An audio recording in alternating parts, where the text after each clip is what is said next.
Good morning, grade 10s. I hope you guys are all well and that you had a great weekend. Just to recap, on Friday last week we learned how to sketch a parabola using the table method. Today we are going to carry on learning how to sketch a parabola, but this time we are going to do it using the x and y intercepts.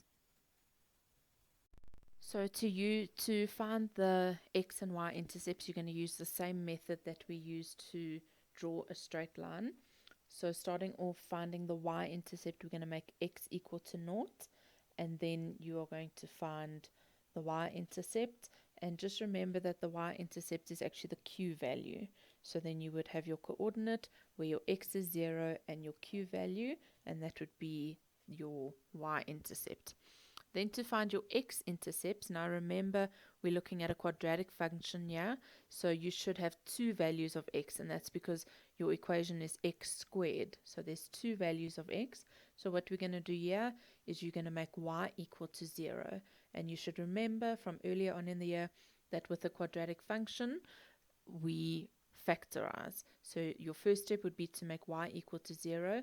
We're then going to factorize either common factor, difference of two squares, trinomial, grouping. You go through the list and see which one you can do.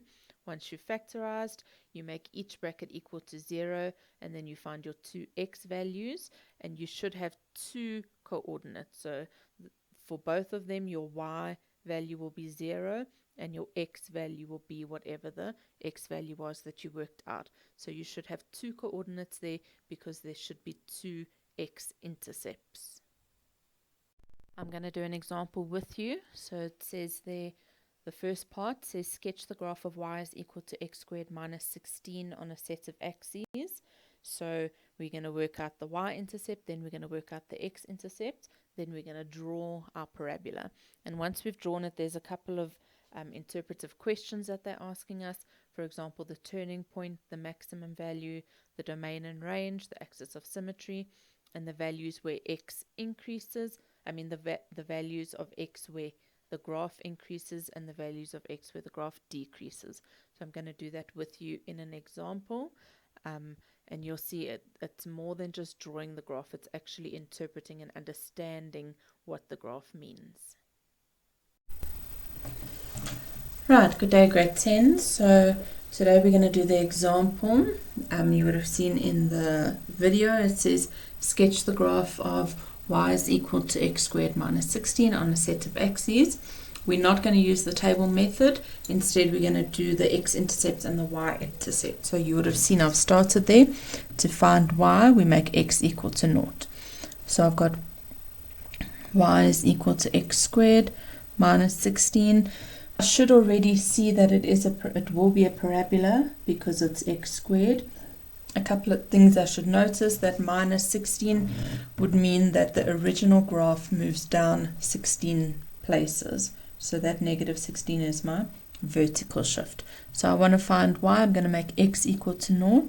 So I'm going to say y is equal to, instead of x, it's going to be 0 squared minus 16. And 0 squared is 0. So y is equal to negative 16. Now we're writing it as a coordinate. So my x value was 0, my y value is negative 16.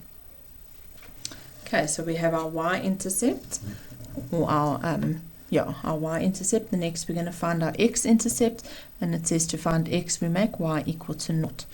So I'm going to say y is equal to x squared minus 16.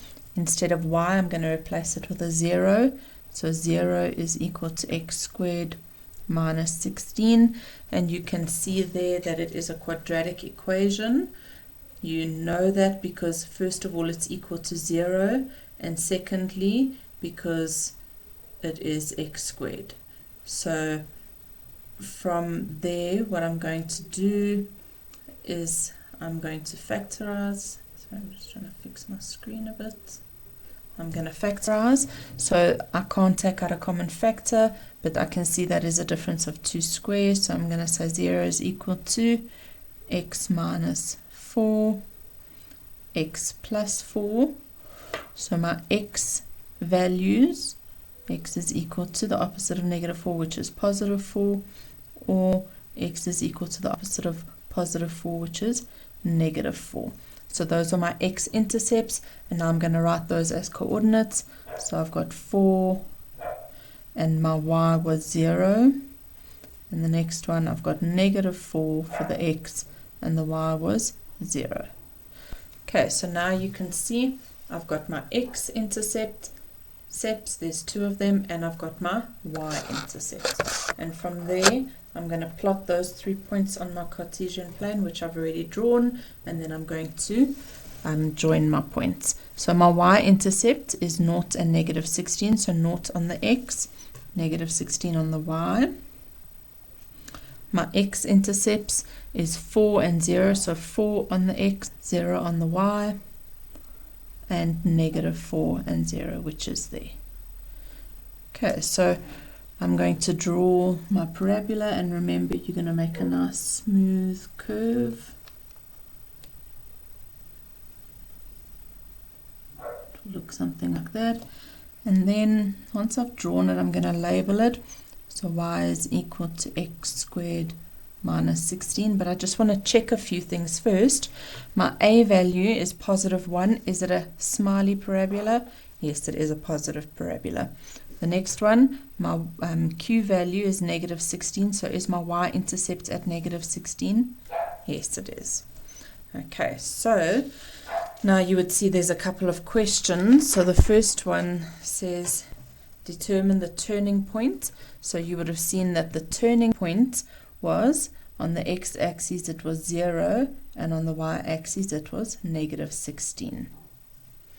The next thing, I'm just going to flip back and forth. The minimum value, you can see the lowest point here is -16. So my minimum is -16. My domain and range, so for my domain, x is an element of, and if I start with my x values, you can see that arrow means that it carries on and on and on. So it's going to go all the way from -infinity all the way to +infinity. And we use round brackets because it's not including. So round bracket, -infinity all the way to +infinity. And then for my range, y is an element of, and we have a look at our range. Where does our parabola start? And you can see it starts at -16. It includes -16, so it's going to be a square bracket.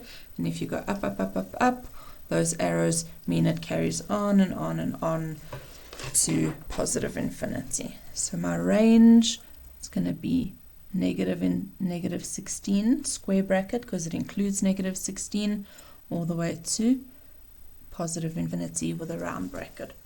Then the axis of symmetry, that would be the line that cuts my parabola exactly in half, and you can see that the left hand side is exactly the same as the right hand side. So my axis of symmetry would be x is equal to 0. My axis of symmetry would be x is equal to 0. And then the last two, it says the values of x where f increases. So this graph over here is called f.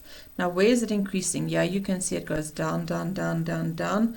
And then from this point, you can see it goes up. So what are my x values from this point? You can see it's from 0 to +infinity. So it means all my x values must be positive in order for the graph of f to increase. So my x values must be greater than 0.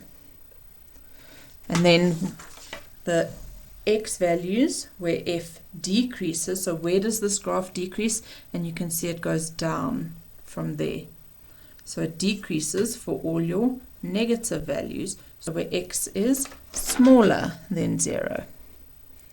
So x is smaller than 0. Okay, so that was a two-part question. The first was actually drawing the parabola using the intercept method, and the second was a few interpretive questions, actually just familiarizing you with the actual parabola. All right, grade 10s, I hope that example helped you. Onto your homework now. In your textbook, page 149, exercise 10, you're going to do question 1 and question 3A, 3B, 3D, and 3F. If you get stuck, please ask your teacher for help, and otherwise I will chat to you again tomorrow. Cheers, bye bye.